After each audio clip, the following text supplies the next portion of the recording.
अस्सलाम वालेकुम students, welcome to campus dot P K. हमारा नेक्स्ट एमडी कैट का लेक्चर स्टार्ट हो चुका हुआ है।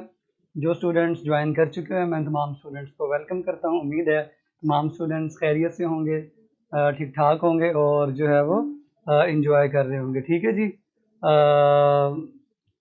बच्चों परेशान नहीं होना, बिल्कुल भी। इस तरह की चीज़ें होती रहती हैं। आज आपका लेक्चर 2:15 स्टार्ट हो रहा है। कभी कभी कम भी पढ़ लेना चाहिए। ज़्यादा पढ़ के ना वैसे ही हम लोग पागल हो जाते हैं। तो इसलिए मैंने कहा अगर आप लोगों की ब्रेक लंबी होगी ना, बच्चे कहते हैं जी हमें नमाज के लिए ब्रेक दी जाए, हमने नमाज पढ़नी है, हमने लंच वगैरह करना है। सो ये आप लोगों की ब्रेक होती है, इसलिए आप परेशान ना हुआ करें। तो हमारा आप लोगों से जो वादा है, हम लोग आपका सिलेबस इंशाल्लाह अच्छी तरह कंप्लीट करवाएंगे। अभी तक हमने कोई भी चीज़ें अभी तक ऊपर से नहीं उतारी। हर चीज़ को खोल के मैंने एक्सप्लेन करने की कोशिश की है। हमने 5 यूनिट्स कंप्लीट किए और पांचों को मैंने कोशिश की है कि आपके माइंड के लेवल तक जाके जो है वो आपको समझाया जाए हर चीज़। और मैंने आपको नेक्स्ट यूनिट की वर्कशीट्स भी दी हैं। आप लोग वो वर्कशीट्स भी जो है वो लाजमी देखिएगा आज के टेस्ट से पहले पहले। तो आज के टेस्ट का जो सिलेबस है वो मैं लिख देता हूँ। Your syllabus will be only chromosomes chromosomes and DNA. ये आपका सिलेबस है सिर्फ। इसी में से आपका टेस्ट आएगा। इसी इसी में से आपका जो है वो टेस्ट आएगा।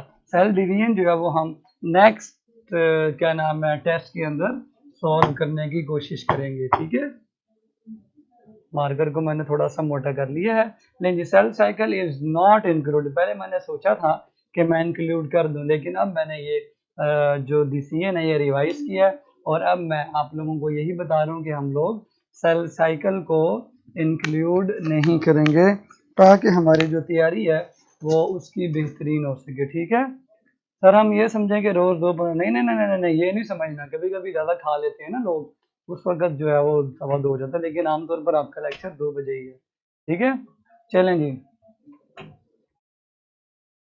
आज के टेस्ट का सिलेबस सबको आइडिया हो गया जी। आज के टेस्ट का जो सिलेबस है वो सिर्फ और सिर्फ क्या क्या होगा, क्रोमोसोम्स एंड डीएनए। ठीक है। इसी में से ही आपके जो है वो MCQs आएंगे और इसकी प्रिपरेशन के लिए आप लोग आज की वर्कशीट्स को सॉल्व करें। तो मैंने आपको अपलोड करके दे दी है। Okay, great decision sir. Yes, obviously. हमारा नेक्स्ट यूनिट नंबर 6 स्टार्ट होगा बच्चों। यूनिट नंबर 6 स्टार्ट होगा। जो यूनिट नंबर 6 है बच्चों, ये बायो एनर्जेटिक्स के बारे में है। बायो एनर्जेटिक्स की अगर किसी को डेफिनेशन याद है? नहीं बेटे, मैंने तो थोड़ा सा खाया, आधा नान भी नहीं खाया होगा। ठीक है। तो तबीयत माशाल्लाह बिल्कुल ठीक है। थैंक यू, आप लोगों ने बहुत केयर की तो तबीयत पूछने में। चलें, तो बायो एनर्जेटिक्स की अगर किसी को डेफिनेशन याद है? हाँ जी। तो कौन रिपीट करेगा बायो एनर्जेटिक्स की डेफिनेशन? हमारा नेक्स्ट चैप्टर जो है वो UHS MD कैट का वो बायो एनर्जेटिक्स है, जो कि आप लोगों के पार्ट 1 के सिलेबस से है, चैप्टर नंबर 11 बायो एनर्जेटिक्स। हाँ जी। जी, चैट हाइड कर देते हैं पहले, जरा थोड़ा सा गपशप लगा ले इनके साथ, उसके बाद फौरन जो है चैट हाइड कर देंगे। हाँ जी। Bioenergetics is just the relationships of energies. Bioenergetics जो एनर्जी का रिलेशनशिप्स होता है ना एक दूसरे के साथ, केमिकल एनर्जी का पोटेंशियल एनर्जी के साथ, उसका किनेटिक एनर्जी के साथ, ये सारे रिलेशनशिप्स होते हैं बिकॉज ये एनर्जीज एक दूसरे के अंदर कन्वर्ट हो रही होती हैं। बच्चों वाली बातें हैं कि एनर्जी कन्वर्ट होती है। सिंपल आप लोगों को एक कहानी सुनाते हैं कि सबसे पहले सूरज की रोशनी आती है। सूरज की रोशनी, ये देखें, ये एक आप लोगों का प्लांट है। इस प्लांट की मैं जड़ें बना रहा हूँ। ये प्लांट की जड़ें हैं। इस प्लांट की खास बात ये है कि ये प्लांट फोटोसिंथेसिस करता है। फोटोसिंथेसिस करता है या नहीं करता? करता है ना, सबको पता है ये फोटोसिंथेसिस करता है। ये जो है प्लांट हो गया आपका, ये प्लांट है। इस प्लांट ने क्या करना है, सूरज से आने वाली रोशनी को यानी सोलर एनर्जी को, हीट एनर्जी को कन्वर्ट करना है। तो सबसे पहले क्या थी, सोलर एनर्जी। सोलर एनर्जी को जो कि हीट एनर्जी के फॉर्म में थी, उस एनर्जी को यहाँ पे कन्वर्ट किया गया केमिकल एनर्जी के अंदर, केमिकल एनर्जी के अंदर। और केमिकल एनर्जी के अंदर जब कन्वर्ट हुआ तो ग्लूकोज बन गया, उसके बॉन्ड्स के अंदर एनर्जी जो है वो स्टोर हो गई। और जब एनर्जी स्टोर हो गई उसको तोड़कर दोबारा से एटीपी बनाया गया, और एटीपी बनाने के बाद उसको हमने पोटेंशियल एनर्जी की फॉर्म में स्टोर कर लिया। सो एनर्जी की जो फॉर्म्स हैं वो एक फॉर्म से दूसरी फॉर्म में चेंज होती रहती हैं। These are energy conversions, energy transformations. और इन ट्रांसफॉर्मेशंस के अंदर अगर आपसे एमसीक्यूज में पूछूं तो कौन सा लॉ अप्लाई होता है, तो सिंपल आंसर है लॉ ऑफ थर्मोडायनेमिक्स के रूल के मुताबिक एनर्जी कन्वर्जन्स होती हैं। इन एनर्जी कन्वर्जन्स के स्टडी करने के अमल को बायो एनर्जेटिक्स का नाम देते हैं। और यह काम आमतौर पर मेटाबॉलिज्म के अंदर हो रहा होता है। मेटाबॉलिज्म में आपको पता है एनर्जी रिलीज भी हो रही होती है, एनर्जी गेन भी हो रही होती है। तो ये सारा काम मेटाबॉलिज्म के अंदर हो रहा होता है, कैटाबॉलिज्म और एनाबॉलिज्म के अंदर। इसी की स्टडी को हम बच्चों बायो एनर्जेटिक्स का नाम देंगे। सो हमारा जो मेन टॉपिक है वो ये नहीं है, ये तो मैंने सिर्फ आपको एक बैकग्राउंड बताया कि हम क्या करने जा रहे हैं। हमने इस चैप्टर के अंदर सारी एनर्जी जो है सारी जो है वो एनर्जीज के बारे में डिस्कस करनी है कि एनर्जी बनती कैसे, स्टोर कैसे होती है, और उसके अलावा बाकी सारी चीजें जो है वो डिस्कस करेंगे। सो हम स्टार्ट करते हैं सबसे इम्पोर्टेंट फोटोसिंथेटिक पिगमेंट से, जिन्होंने सूरज की रोशनी को अब्जॉर्ब करना होता है। फोटोसिंथेटिक पिगमेंट्स पढ़े आपने हुए हैं, लेकिन मैं इंशाल्लाह आप लोगों को ये याद करवा दूंगा। आपको ऐसे लगेगा जैसे आप लोगों ने ये चीजें खुद लिखी हैं।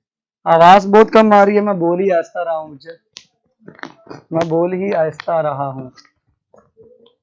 चलो इसको ऊंचा कर देते हैं, ठीक है। चलो जी, अब थोड़ी तेज हो जाएगी, ठीक है। मैंने और ऊपर कर दिया, इंशाल्लाह फाका हो जाएगा। आज मुझे ना जरा आहिस्ता बोलने दे, एनर्जी मैंने बचानी है। सो फोटोसिंथेटिक पिगमेंट्स आपको जो है वो समझाने हैं। पिगमेंट क्या होता है, पहले आपको ये समझना पड़ेगा पिगमेंट क्या होता है। पिगमेंट एक ऐसा कलरफुल सब्सटेंस होता है। पिगमेंट क्या होता है बच्चों, कलरफुल सब्सटेंस होता है। और फोटोसिंथेटिक पिगमेंट क्या होता है, ऐसा कलरफुल सब्सटेंस होता है जो लाइट को अब्सॉर्ब करता है, कौन सी लाइट को अब्सॉर्ब करता है, अब्सॉर्ब विजिबल लाइट। कौन सी लाइट को अब्सॉर्ब करता है, ये विजिबल लाइट को ये अब्सॉर्ब करता है। उसके बाद यहाँ आपके सामने एमसीक्यूज आएगा कि विजिबल लाइट की वेवलेंथ कितनी होती है। वेवलेंथ ऑफ विजिबल लाइट कितनी होती है। तो आपके पास मैं डायरेक्ट आंसर बता रहा हूँ, आप लोगों को याद भी होगी। ये जो विजिबल लाइट की वेवलेंथ होती है वो 380 नैनोमीटर से लेके 750 नैनोमीटर तक होती है। 380 से कम वाली भी हमें नजर नहीं आती, और 750 से ज्यादा वेवलेंथ वाली भी लाइट हमें नजर कोई नहीं आती। हमें सिर्फ जो लाइट नजर आती है वो 380 नैनोमीटर से लेके 750 नैनोमीटर तक की जो है वो लाइट नजर आती है। इसी को हम विजिबल लाइट कहते हैं। ना इसके बाद की लाइट हमें नजर आती है, ना इससे पहले की लाइट हमें नजर आती है। सो पिगमेंट ने चूंकि लाइट अब्सॉर्ब करनी है, तो हम पहले लाइट की थोड़ी सी डिस्क्रिप्शन समझ लेते हैं, ठीक है जी। Very good. 380 से 750, ये 400 वाली वैल्यू जो है वो ज्यादा ऑथेंटिक नहीं है, 380 वाली जो है वो वैल्यू ऑथेंटिक है। चलें जी, अब मैं रिक्वेस्ट करूंगा मैनेजमेंट स्टाफ से कि चैट को हाइड कर दिया जाए ताकि आपको फोकस के साथ ये लेक्चर पढ़ाया जाए। हाँ जी बच्चों, चैट हाइड हो चुकी भी है। अब आप लोगों ने फोकस करना है लेक्चर के ऊपर। चलें जी, विजिबल लाइट जो है 380 नैनोमीटर से लेकर 750 नैनोमीटर तक की लाइट को अगर हम प्रिज्म में से गुजारें तो वो 7 कलर्स के अंदर डिस्ट्रीब्यूट हो जाती है। जब इसको प्रिज्म में से गुजारते हैं, प्रिज्म में से, तो ये 7 कलर्स के अंदर डिस्ट्रीब्यूट हो जाती है लाइट। उन 7 कलर्स को हम समझते हैं जी। हमारा जो सबसे पहला जो कलर होता है दैट इज वायलेट। वायलेट का आपको स्केल समझा देते हैं, बल्कि एंड तक आपको स्केल समझाते हैं। ये स्केल है विजिबल लाइट का। ये स्केल स्टार्ट हो रहा है बच्चों 380 नैनोमीटर से और ये एंड हो रहा है 750 नैनोमीटर पे। आपने ये स्केल जो है ना ये अच्छी तरह समझ लेना है। सबसे जो पहला कलर है आपका 350 380 नैनोमीटर से लेके 400 नैनोमीटर तक, इस कलर का नाम है वायलेट। ये आपको एमसीक्यूज के हवाले से बड़ी इंपॉर्टेंट चीजें मैं बता रहा हूँ। वायलेट की जो रेंज है वो 380 से लेके 400 नैनोमीटर तक है।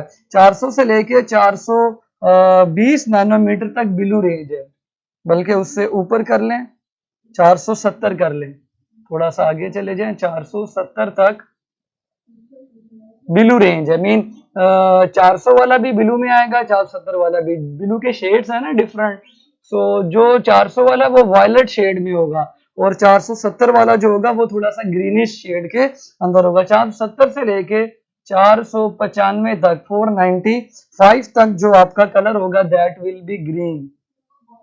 ग्रीन शेड होगा 470 नैनोमीटर से लेके 495 तक। 495 से लेके उसके बाद 570 नैनोमीटर तक जो आपका होगा that will B yellow range. Green हो गई है। ओहो, ये थोड़ा सा यहाँ पे गलत हो गया।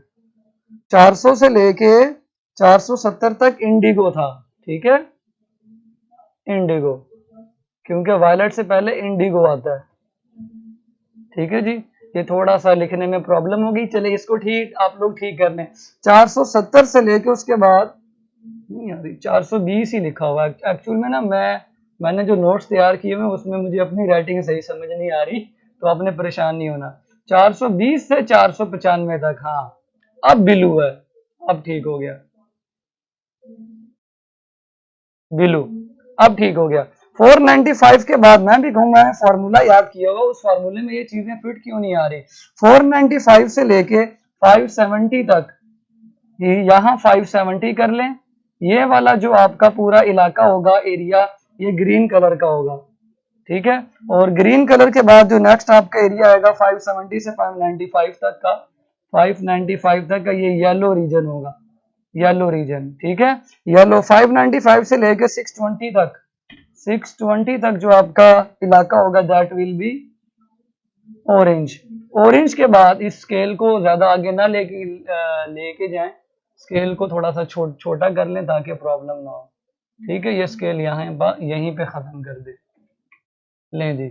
620 से लेके 750 नैनोमीटर तक का जो आपका एरिया है वो रेड कलर के अंदर आ रहा है। सो अब इसको आप याद कैसे करेंगे। याद रखने का फॉर्मूला सिंपल ये है, वेब, मैंने ये फॉर्मूला याद किया हुआ, इसके मुताबिक मुझे समझ आ गई थी कि पहले मैं गलत लिख रहा हूँ, सही तरह क्लियर नहीं था नोट्स के अंदर। चलें जी, ये आपके पास फॉर्मूला बना है विब गाय और ये लाइट्स हैं 7 जो हमारे फोटोसिंथेटिक पिगमेंट्स अब्सॉर्ब करते हैं, जिसकी मैंने आपको पूरी रेंज बता दी। अब वायलेट से पीछे क्या होता है, वायलेट से पीछे आप लोगों को अल्ट्रा वायलेट मिलता है। अल्ट्रा वायलेट मीन शदीद वायलेट। वायलेट से पीछे आएंगे तो शदीद वायलेट कलर मिलेगा जिसकी वेवलेंथ 380 से भी कम होगी, अल्ट्रा वायलेट। और जब आप रेड से आगे जाएंगे तो आपको शदीद रेड कलर मिलेगा, that will be infrared radiation. So उसके बाद वाली भी हमें नजर नहीं आती, ये भी हमें नजर नहीं आती, और अगर कहीं पे अल्ट्रा वायलेट रेज है तो वो भी हमें नजर नहीं आती। जब उसका colour violet, indigo, blue, green, yellow, orange और रेड में से कोई एक होता है तो वो हमें आम रूटीन में नजर आ जाता है। इससे पीछे वाला भी हमें नजर नहीं आता, इससे पीछे बहुत ज्यादा रेडिएशंस हैं और इंफ्रारेड के आगे भी बहुत ज्यादा रेडिएशंस होती हैं। ये माइक्रोवेव, एक्सरेज वगैरह, ये सारी जो रेडिएशंस है या तो इनकी वेवलेंथ 380 से कम है या इनकी वेवलेंथ 750 से ज्यादा है, तो हमें ये नजर नहीं आ रही है। चलें जी स्टूडेंट्स, ये बीच बीच में मुझे हमारे बहुत ही मोहतरम टीचर आए थे एक अनाउंसमेंट के लिए। वो बता रहे हैं कि यूके से बहुत ही हमारे अच्छे दोस्त अली आसिफ साहब आपको कोविड-19 के बारे में 7:15 पे डिस्क्रिप्शन देंगे कि इसके आपके लिए क्या क्या बेनिफिट्स हैं, आप अपनी डेली लाइफ के अंदर कोविड-19 से फायदा क्या उठा सकते हैं। फिलहाल तो आप लोगों को यही बताया जा रहा है कि इससे बड़ा नुकसान है, इसका बड़ा नुकसान है, लेकिन इससे फायदा क्या उठाया जा सकता है वो आपको अली आसिफ साहब 7:15 पे जो कि यूके से हमारे साथ लाइव होंगे। इवेंट आपका कैंपस डॉट पीके पे लाइव चलेगा, सो आप इसको अटेंड करेंगे। सो बीच में अनाउंसमेंट थी, सो अगर शुक्र है कि आप लोगों का जो क्या नाम है कमेंट चैटिंग है वो बंद नहीं, तो आप लोगों ने इसके ऊपर बड़ी बातें करनी थी। ठीक है जी, तो बस ये अनाउंसमेंट नोट कर लें।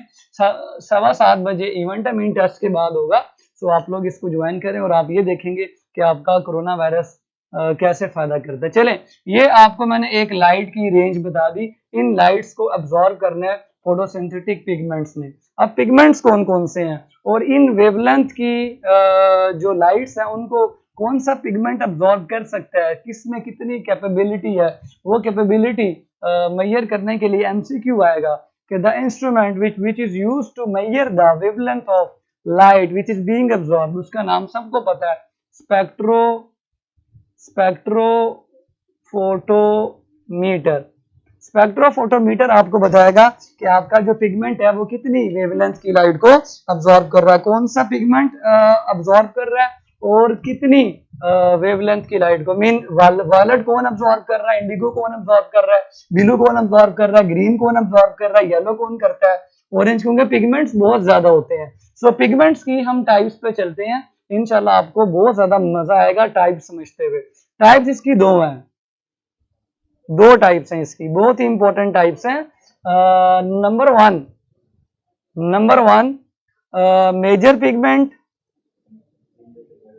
मेजर पिगमेंट्स, और उसके अलावा आपको मिलेंगे एसेसरी पिगमेंट्स। दो तरह के आपको पिगमेंट्स मिलेंगे। जो मेजर पिगमेंट है, इन मेजर पिगमेंट के अंदर आपको पता है एक ही हमारा शहजादा पिगमेंट है, उसका नाम है क्लोरोफिल ए। उसके अलावा एसेसरी पिगमेंट में आपको मिलेगा क्लोरोफिल बी, और इसके अलावा और अगर क्लोरोफिल की कुछ टाइप्स हैं तो वो भी एसेसरी पिगमेंट्स में आएंगी। और इसके अलावा हमें मिलेंगे कैरोटीनॉइड्स भी हमारे एसेसरी पिगमेंट्स के अंदर आएंगे। उसके बाद जो कैरोटीनॉइड्स हैं, कैरोटीनॉइड्स को आगे जाके हम दो हिस्सों में डिवाइड करते हैं, याद करने के लिए बड़ा ही आसान है ये। कैरोटीनॉइड्स को हम याद करने के लिए सबसे पहले डिवाइड करते हैं कैरोटीन्स के अंदर और ज़ैंथोफिल्स के अंदर। ये एसेसरी पिगमेंट्स में कैरोटीनॉइड्स की आगे से दो टाइप्स हैं। अब आप लोग समझ लें इन सब के कलर्स क्या हैं और इनकी वेवलेंथ क्या है। ये समझने के लिए मैं आपको एक और फॉर्मूला समझाता हूँ। कलर किस तरह से आप बताएंगे कि कौन सा पिगमेंट कौन सी लाइट को अब्सॉर्ब करता है। तो अगर ये एक पिगमेंट है, ये अगर क्या है जी पिगमेंट है, ये पिगमेंट के मॉलिक्यूल्स हैं, ये पिगमेंट के क्या है मॉलिक्यूल। तो आपने कलर समझना है, दो तरह का कलर होगा, एक वो कलर जो कि अपीयर हो रहा होगा, एक वो कलर जो क्या हो रहा होगा अपीयर हो रहा होगा, जो पिगमेंट का अपना कलर होगा, और दूसरा कलर कौन सा होगा जो उसने अब्सॉर्ब कर लिया होगा। तो एक चीज याद रखें, जो अपीयर होता है वो अब्सॉर्ब नहीं होता, और जो अब्सॉर्ब होता है वो अपीयर नहीं होता। ये एक क्या है जी पिगमेंट है, कोई भी XYZ पिगमेंट है, ये इसके सारे मॉलिक्यूल्स हैं पिगमेंट के। अगर ये क्लोरोफिल है, ये कैरोटीनॉइड है, कोई भी पिगमेंट है। सो जब भी लाइट इसके ऊपर पड़ती है तो हो सकता है वो लाइट अब्सॉर्ब हो जाए। ये अब्सॉर्ब हो गई लाइट की रेडिएशन अब्सॉर्ब हो गई। ये देखिए ये वाली लाइट भी क्या हो गई अब्सॉर्ब हो गई। सपोज करें इसने ब्लू कलर को अब्सॉर्ब कर लिया, उसके अलावा इसके ऊपर मारा गया रेड कलर की लाइट को मारा गया, वो भी इसने अब्सॉर्ब कर लिया। सो जो इसने अब्सॉर्ब कर लिया वो अब्सॉर्ब होने के बाद फोटोसिंथेसिस में इस्तेमाल हो जाएगा, और जो अब्सॉर्ब नहीं होगा जो अब्जॉर्ब नहीं होगा, नॉट अब्जॉर्ब, वो उसका कलर बना देगा, यानी appear colour, appear as colour. तो लाइट, इसको कलर लिखने के बजाय यहाँ पे लाइट लिखें। जो लाइट अब्जॉर्ब नहीं होगी वो अपीयर हो जाएगी, और जो अब्जॉर्ब हो जाएगी वो इस्तेमाल हो जाएगी। सपोज आपको मैं एग्जांपल देता हूँ ग्रीन कलर की। ग्रीन कलर इसी तरह इसके ऊपर पड़ा और वो इसने अब्जॉर्ब नहीं किया, वो इसने रिफ्लेक्ट कर दिया। तो जो रिफ्लेक्ट कर दिया वो अब्जॉर्ब नहीं हुआ, वो रिफ्लेक्ट हो गया, ट्रांसमिट हो गया। ठीक है, ये रिफ्लेक्ट हुआ, ट्रांसमिट हुआ, ये ट्रांसमिट हुआ, बल्कि ये फिजिक्स वाली चीजें हैं, आप लोगों को पता होंगी। ये ट्रांसमिट हो गया। या कोई कलर ऐसा है, इंडिगो कलर कह लें, इंडिगो कलर, इंडिगो, वो कलर इसके ऊपर जैसे ही पड़ा तो वो ट्रांसमिट हो गया, ये ट्रांसमिट है, सॉरी ये रिफ्लेक्ट है, ये रिफ्लेक्ट है। सो जो अब्जॉर्ब नहीं हुआ वो या तो ट्रांसमिट होगा या रिफ्लेक्ट होगा, दोनों सूरतों में वो कलर की फॉर्म में अपीयर हो जाएगा। सो इस पिगमेंट का रंग ग्रीन और इंडिगो में से कोई एक होगा, चूंकि ग्रीन ज्यादा है सो ग्रीन हो जाएगा। ब्लू और रेड इसका अपना कलर नहीं होगा, वो चूंकि इसने अब्जॉर्ब कर लिया है सो वो इस्तेमाल होगा फोटोसिंथेसिस में, उससे आगे एनर्जीज वगैरह बनेगी। सो ये दो इंपॉर्टेंट पॉइंट्स हैं। जो भी लाइट पौधे के ऊपर पड़ती है, पिगमेंट के ऊपर पड़ती है, इस पिगमेंट के ऊपर, या तो वो अब्जॉर्ब हो जाती है, अगर वो अब्जॉर्ब हो जाए तो वो फोटोसिंथेसिस में इस्तेमाल हो जाती है, और अगर वो अब्जॉर्ब ना हो, मीन ट्रांसमिट हो जाए या रिफ्लेक्ट हो जाए, तो वो उस पिगमेंट का कलर बना देती है, जो कि अपीयर होता है, जिसकी वजह से हमें प्लांट्स कलरफुल नजर आते हैं। सो ये आप लोगों को मैंने एक फार्मूला बता दिया। इस फार्मूले के मुताबिक क्लोरोफिल ए खुद किस कलर का है और एब्जॉर्ब कौन सा कलर करता है, उसके अलावा क्लोरोफिल बी खुद किस कलर का है और एब्जॉर्ब कौन सा कलर करता है, दो अलग अलग चीजें याद करनी है। कैरोटीनॉइड्स में खुद कौन से कलर के हैं और अब्जॉर्ब कौन से कलर करते हैं। तो पहले मैं आपको बता दूं कि ये खुद कौन से कलर का है। तो क्लोरोफिल ए जो है वो आपकी बुक के मुताबिक ब्लू ग्रीन कलर का होता है, इसका अपना कलर जो है वो ब्लू ग्रीन होता है, क्योंकि ये ब्लू और ग्रीन कलर में, स्पेशली ग्रीन वाली शेड के अंदर लाइट को अब्जॉर्ब नहीं करता। क्लोरोफिल बी का जो अपना कलर होता है वो याद रख लें, येलो ग्रीन होता है। क्लोरोफिल बी का अपना कलर येलो ग्रीन होता है। उसके बाद कैरोटीनॉइड्स का कलर याद करें, बहुत ही इंपॉर्टेंट है। कैरोटीन का कलर याद करें रॉक से, red to orange, red to orange. Carotenes का जो कलर होता है वो रेड टू ऑरेंज होता है। तो फॉर्मूला आपके सामने मैंने लिख दिया, रॉक लिख दिया, ठीक है, रॉक। और ज़ैंथोफिल्स का जो आपका फॉर्मूला है याद करने का वो यॉक्स है, यॉक्स कैसे करेंगे आप, वाई से येलो और ओ से ऑरेंज, और एक्स से xanthophyll. So red to orange carotenes का रंग है, अपना रंग है। अभी मैंने ये नहीं बताया कि अब्जॉर्ब कौन सा करते हैं। येलो टू ऑरेंज ज़ैंथोफिल्स का रंग है। तो रॉक से आप कैरोटीन्स का याद करेंगे, और यॉक से आप जो है वो ज़ैंथोफिल्स का रंग याद कर लेंगे। सो आपको रंग याद हो गए। क्लोरोफिल ए का रंग ब्लू ग्रीन, मीन ग्रीन है ज्यादा। क्लोरोफिल बी का जो रंग है वो येलो ग्रीन है। कैरोटीनॉइड्स का जो रंग है बच्चों वो अगर हम कैरोटीनॉइड्स का आपके सामने एमसीक्यू लिखते हैं कि कैरोटीनॉइड्स का जनरल कलर क्या होगा, एमसीक्यूज, मैंने उसकी टाइप्स का रंग तो बताया, लेकिन कलर ऑफ कैरोटीनॉइड इज, तो आपके पास आंसर बनेगा, डायरेक्ट मैं आंसर मेंशन कर रहा हूं क्योंकि चैट मांगा है, ये क्या बनेगा, yellow and red to orange, yellow and red to orange, ठीक है, यानी ऑरेंज इसमें भी है, येलो भी होगा, रेड भी होगा और ऑरेंज भी होगा। तो कैरोटीनॉइड्स का जो जनरल कलर है वो yellow and red to orange आपको मिल जाएगा, जो आपकी बुक में लिखा भी हुआ है। Yellow and red to orange mean ये तीनों के किस्म के कलर कैरोटीनॉइड जनरल के अंदर आपको पता होने चाहिए। सो ये चीजें मैंने आपको बताई हैं कि अपना कलर कौन सा है। अब सेकंड चीज क्या रहेगी कि इन्होंने अब्जॉर्ब कौन सा करना है, अब्जॉर्ब कौन सा करना है, ठीक है, ये तो वो था जो अब्जॉर्ब नहीं हुआ, जिन्होंने इनका अपना कलर बना दिया।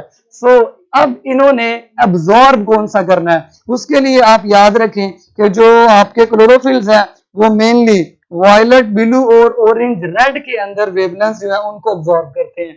जो क्लोरोफिल्स हैं मैं यहां पे लिख देता हूं एब्जॉर्बेंस। एब्जॉर्बेंस हमें स्पेक्ट्रोफोटोमीटर बताएगा। क्लोरोफिल्स की जो अब्जॉर्बेंस है, क्लोरोफिल्स की जो अब्जॉर्बेंस है वो मेनली किस रीजन के अंदर है, वायलेट ब्लू रीजन में है, वायलेट ब्लू रीजन में है और रेड से ऑरेंज वाले रीजन में है। ठीक है, ये ऑरेंज रेड कह लें, मैं आपको स्केल के अंदर वो समझा भी देता हूं। यानी ये चार कलर जो हैं वो अब्जॉर्ब होंगे, चार कलर क्लोरोफिल्स के जरिए अब्जॉर्ब होंगे। वायलेट ब्लू रेंज ये वाली है, वायलेट ब्लू, ठीक है जी, ये वाली रेंज है जो क्लोरोफिल्स अब्जॉर्ब करते हैं। ऑरेंज रेड ये वाली रेंज है। ठीक है, इस तरफ जो रीजन्स हैं ये वाली ये दो रीजन्स हैं जो ज्यादा अब्जॉर्ब करते हैं क्लोरोफिल्स। तो कौन से कलर अब्जॉर्ब नहीं होते, एमसीक्यू में आपके पास which colour is least absorb by chlorophyll, कौन से कलर हैं जो लीस्ट अब्जॉर्ब होते हैं बाय क्लोरोफिल। तो जो तीन बच गए वो लीस्ट अब्जॉर्ब होते हैं। सिंपल सा आंसर है। कौन कौन से बच गए जी, येलो बच गया, ग्रीन बच गया और इंडिगो वगैरह बच गए। तीन कलर्स ऐसे हैं जो लीस्ट अब्जॉर्ब होते हैं। सो आंसर क्या होगा, डायरेक्ट आंसर मेंशन कर रहा हूं, येलो लीस्ट अब्जॉर्ब होगा, ग्रीन लीस्ट अब्जॉर्ब होगा और इंडिगो ये तीन ही बच गए ना। चार अगर अब्जॉर्ब होते हैं तो 7 में से तीन ऐसे हैं जो नहीं होते होंगे या बहुत कम अब्जॉर्ब होते होंगे। सो क्लोरोफिल्स के लिए ये इंपॉर्टेंट डब्बा आप लिख लें, कौन से नहीं होते, जो नहीं होते उसके अलावा बाकी जो बचेंगे वो होंगे। अगर होंगे वाले याद कर रही है तो नहीं होंगे वाले ऑटोमेटिकली याद होंगे। तो जो नहीं होते येलो और ग्रीन वगैरह ये फिर कौन अब्जॉर्ब करता है, ये फिर कैरोटीनॉइड्स अब्जॉर्ब करते हैं। कैरोटीनॉइड्स मोस्टली कौन सी रेंज अब्जॉर्ब करते हैं, अब्जॉर्ब स्ट्रॉन्गली जो है वो ब्लू वायलेट रेंज, उसके अलावा ग्रीन रेंज, ये सारी जो है ये अब्जॉर्ब कौन करते हैं, कैरोटीनॉइड्स अब्जॉर्ब करते हैं। वायलेट वाली भी, ब्लू वाली भी और ग्रीन वाली भी, ये सारी चीजें जो है ये कैरोटीनॉइड्स अब्जॉर्ब करते हैं। तो मैं लिख देता हूं वायलेट, ब्लू और उसके अलावा ग्रीन रेंज, बल्कि इनको इकट्ठा ही लिख देते हैं। ठीक है, ये दोनों जो है कैरोटीनॉइड से अब्जॉर्ब होंगे और क्लोरोफिल बी जो है वो कहाँ गया, क्लोरोफिल बी ये आमतौर पर नजर आता है हमें ग्रीन कलर अब्जॉर्ब करता हुआ नजर आता है। उसके लिए हम एक फॉर्मूला भी अभी सीखेंगे जिससे हमें पता चलेगा कि किस तरह से ग्रीन वगैरह कलर अब्जॉर्ब कर रहा है। कैरोटीनॉइड्स वगैरह भी इसको अब्जॉर्ब कर लेते हैं। सो ग्रीन कलर भी एसेसरी पिगमेंट्स में अब्जॉर्ब होता है, ग्रीन भी अब्जॉर्ब होता है। इसका मतलब तमाम लाइटें मुख्तलिफ पिगमेंट्स के जरिए अब्जॉर्ब हो जाती है, बचती कोई भी नहीं है। हाँ ये है, कुछ लाइटें ज्यादा अब्जॉर्ब होती हैं और कुछ लाइटें जो है वो कम अब्जॉर्ब होती हैं। ये कैसे चेक किया जाएगा, इसको चेक करने के लिए स्पेक्ट्रम स्टडी करेंगे, हम स्पेक्ट्रम स्टडी करेंगे और एब्जॉर्प्शन स्पेक्ट्रम के जरिए पता चलाएंगे कौन सा कलर ज्यादा अब्जॉर्ब होता है और कौन सा कलर कम अब्जॉर्ब होता है। ठीक है, चलें जी, अब मैं थोड़े से आपके क्वेश्चंस भी ले लेता हूं, चैट ऑन कर दीजिए इनकी, ठीक है, ताकि आप लोगों को क्वेश्चंस का जवाब दे दूं। सो अभी तक मैंने आपको दो चीजें क्लियर कट बताई हैं। एक ये बताई है कि पिगमेंट्स का अपना रंग कौन सा है जो अब्जॉर्ब नहीं होता, और जो अब्जॉर्ब हो जाता है वो फोटोसिंथेसिस में इस्तेमाल होता है। यही 7 कलर्स हैं, इन्हीं में से जो है वो, सर कुछ लीव्स का कलर पर्पल होता है, उन लीव्स के अंदर पर्पल जो है वो ट्रांसमिट या रिफ्लेक्ट हो रहा होता है अगर उनका पर्पल कलर है, जिस तरह फूल की पत्तियां होती हैं। ठीक है जी, एनीथिंग नॉट क्लियर, ये स्केल याद कर ले, विब गाय और ये स्केल याद कर लें जल्दी से, और इनका फॉर्मूला रॉक और यॉक्स याद कर लें, आपको इनके अपने कलर अच्छी तरह याद हो जाएंगे। सर एफएलपी टेस्ट के बाद कोरोना वाला सेशन होगा जी, एफएलपी टेस्ट के बाद होगा, क्लियर। सर लेफ्ट वाला क्या, लेफ्ट वाला थोड़ा भाई, लेफ्ट वाला क्या, मुझे टॉपिक बताया नहीं है, राइट लेफ्ट ना किया करें। मैंने ये लाइन पहले भी सुनी, इसका मतलब ये है सर मैंने आपको कल असाइनमेंट सेंड की थी, आपने चेक नहीं की। ठीक है जी, मैं चेक कर लूंगा, आप परेशान ना हो। अच्छा जी, और कोई क्वेश्चन जल्दी से बच्चों, नहीं तो क्लियर का मैसेज कर दें जल्दी से। दो चीजें क्या हो गई, फार्मूले याद कर लिए, एक बार कमेंट्स में फार्मूले लिख दे। विप गाय और ये 7 कलर्स हैं जो आमतौर पर हमारी विजिबल लाइट के होते हैं, इससे पीछे भी नजर नहीं आ रहा और इसके बाद भी नजर नहीं आ रहा। उसके बाद मेजर पिगमेंट्स कौन सा है, एसेसरी कौन से हैं और उनका अपना रंग कौन सा, वो ऑब्जॉर्ब कौन सा करता है। ठीक है जी, तो ये चीजें मैंने आपको क्लियर कर दी। चलें जी, ये अब हम मिटा रहे हैं, अब आप लोगों ने नोट कर लिया होगा उम्मीद है।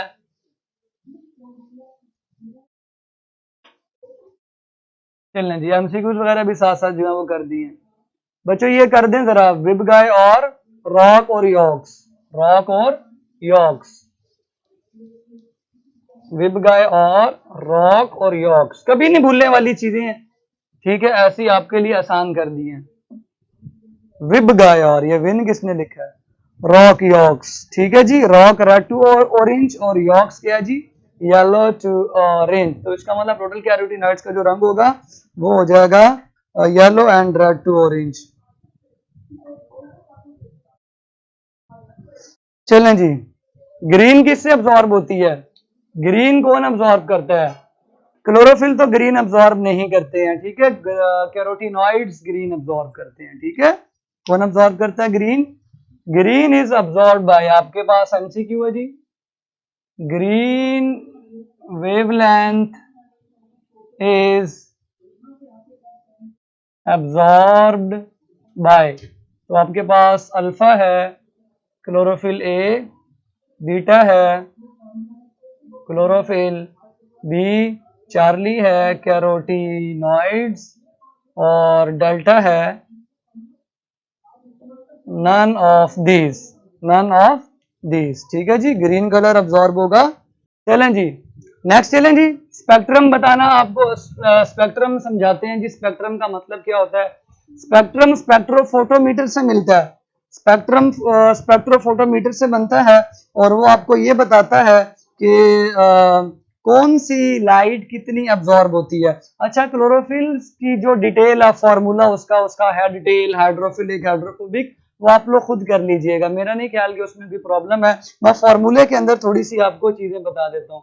क्लोरोफिल ए का फॉर्मूला, क्लोरोफिल ए का फॉर्मूला है C55 H72 H72, उसके बाद O5 N4 Mg, और इसमें जो फंक्शनल ग्रुप होता है वो मिथाइल ग्रुप है, मिथाइल ग्रुप है CH3। अगर हम इसको क्लोरोफिल बी के साथ कंपेयर करें, क्लोरोफिल बी के साथ जिसका फंक्शनल ग्रुप मिथाइल के बजाय कार्बोनाइल यानी CHO है, तो आप इसके अंदर खुद ही फॉर्मूला बना लेंगे।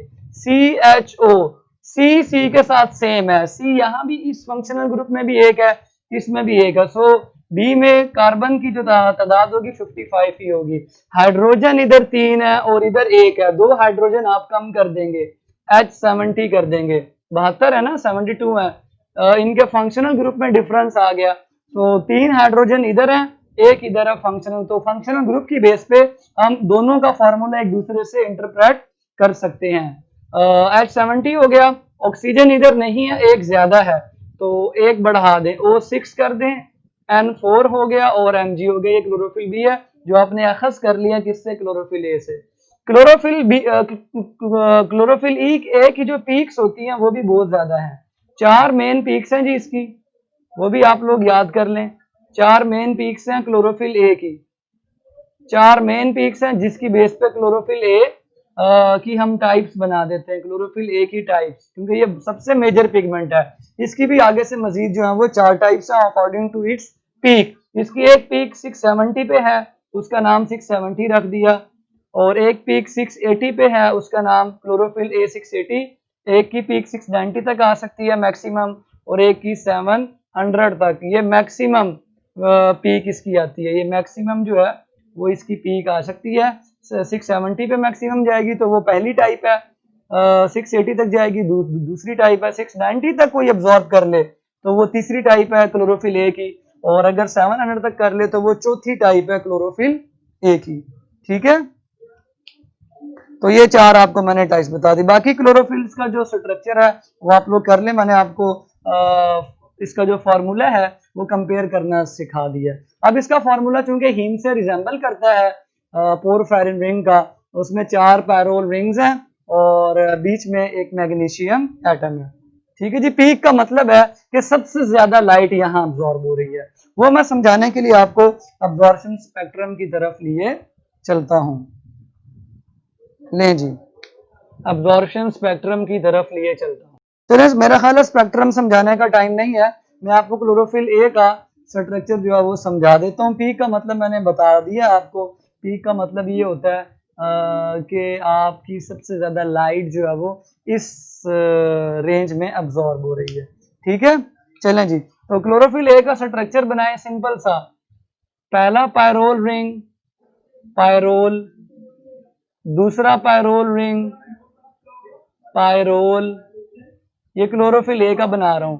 तीसरा पायरोल रिंग, पायरोल, ये मैं रफ सा बना रहा हूं, आप भी रफ सा ही बनाए। एमसीक्यूज हम इसमें से फिर याद करेंगे, हम डिटेल नहीं इसकी याद करेंगे।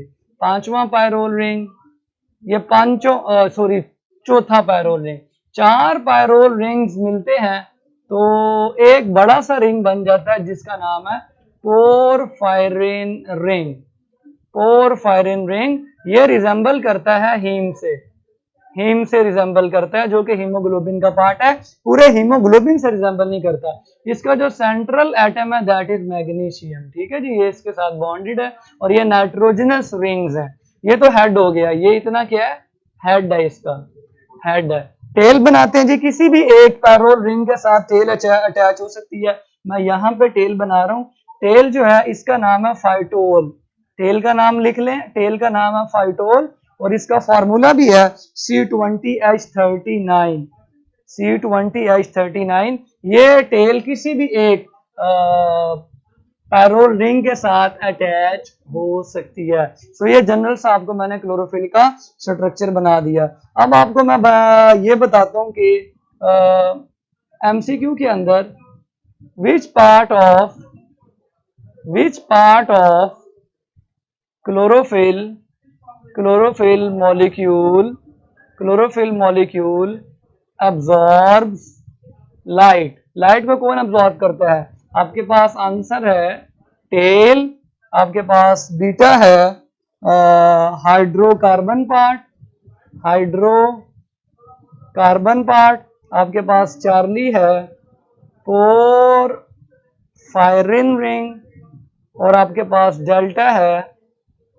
ऑल ऑफ दिस, तो ध्यान से देखें, पूरा जो क्लोरोफिल का मॉलिक्यूल है इसका जो हेड है ना, ये लाइट को अब्सॉर्ब करता है। तो ये हेड जो है पोरफायरिन रिंग के जरिए हम डिनोट करते हैं। सो पोरफायरिन रिंग का काम है लाइट को अब्सॉर्ब करना, बाकी टेल जो है वो लाइट को अब्सॉर्ब नहीं करती है। ये आप लोगों ने अच्छी तरह समझ लेना है, टेल जो है वो लाइट को अब्सॉर्ब नहीं करती। क्लोरोफिल का जो पूरा स्ट्रक्चर है उसमें जो उनका हेड होता है पोरफायरिन, वो लाइट को अब्सॉर्ब करता है। उसके अलावा यहाँ पे आपको इसका फंक्शनल ग्रुप भी बना हुआ नजर आ जाएगा, उसको भी आप हाईलाइट कर सकते हैं। चलें जी, ये भी हो गया। हेड यानी पोरफायरिन रिंग लाइट को अब्सॉर्ब करता है। उसके अलावा एक और एमसीक्यू यहाँ पे लिखते हैं,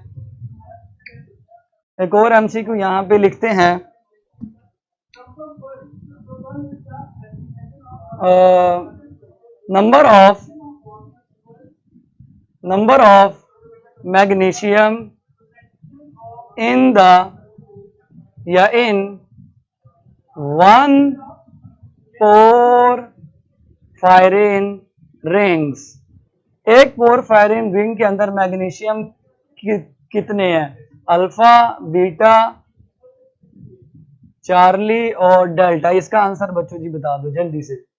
ठीक है जी, क्या आंसर है इसका? एक पोरफायरिन रिंग के अंदर मैग्नीशियम एक ही है और मैग्नीशियम सेंट्रल एटम के तौर पर एक्ट करता है। नेक्स्ट आपका एमसीक्यू है द करेक्ट पाथवे। ये एमसीक्यूज आपके टेस्ट में देने थे लेकिन आज गलती से कोई और एमसीक्यूज ऐड हो गए, तो ये यहीं पे करवा। The correct pathway of light which is absorbed by carotenoids, which is absorbed by carotenoids. Alpha है क्लोरोफिल ए, क्लोरोफिल बी से लाइट कहाँ पहुंचती है? कैरोटीनॉइड्स तक। उसके बाद बीटा है कैरोटीनॉइड्स से लाइट जाती है क्लोरोफिल बी तक, और उसके बाद चार्ली है कैरोटीनॉइड से लाइट जाती है डायरेक्ट क्लोरोफिल ए तक, और डेल्टा है कि कैरोटीनॉइड से लाइट जाती है क्लोरोफिल बी से फिर आगे जाती है क्लोरोफिल ए पे। बताएं जी इनमें से कौन सी ऑप्शन ठीक है? हाँ जी बच्चों, correct pathway of light which is absorb by carotenoid, जिस लाइट को यानी ग्रीन कलर को आमतौर पर या ब्लू वायलेट रेंज को अब्सॉर्ब करता है, सो कौन सी करेक्ट है ऑप्शन? हाँ जी बच्चों जल्दी से। गलत, D option is right. D option is right, यानी कि सबसे पहले लाइट जो है वो कैरोटीनॉइड्स के पास आती है, कैरोटीनॉइड से लाइट फिर कहाँ जाती है? क्लोरोफिल बी के पास, और क्लोरोफिल बी जो है वो आगे क्लोरोफिल ए जो मेन आप लोगों का मॉलिक्यूल है उस तक लाइट पहुंचती है। So D option is right. D option is right. Carotenoid के हवाले से एक और चीज समझ लें, द फंक्शन ऑफ, एक और एमसीक्यू सॉल्व करते हैं, ये आपके टेस्ट में ऐड करने थे नहीं हो सके, उसमें सेल डिवीजन के ऐड हो गए, सो आज हम वही चला लेंगे। ठीक है, चला लेना, मसला तो नहीं है। आपने ये नहीं कहना कि वो इररेलेवेंट आ गए, इररेलेवेंट आ गए, इररेलेवेंट आ गए, क्योंकि वो गलती से गलत ऐड होंगे। सो वो जो इधर ऐड करें तो मैं यहाँ पे आपको करवा रहा हूँ। Function of carotenoids is, function of carotenoid is, क्या क्या फंक्शन है? Number 1 forward absorbed light, number B यानी कि बीटा है डिसिपेट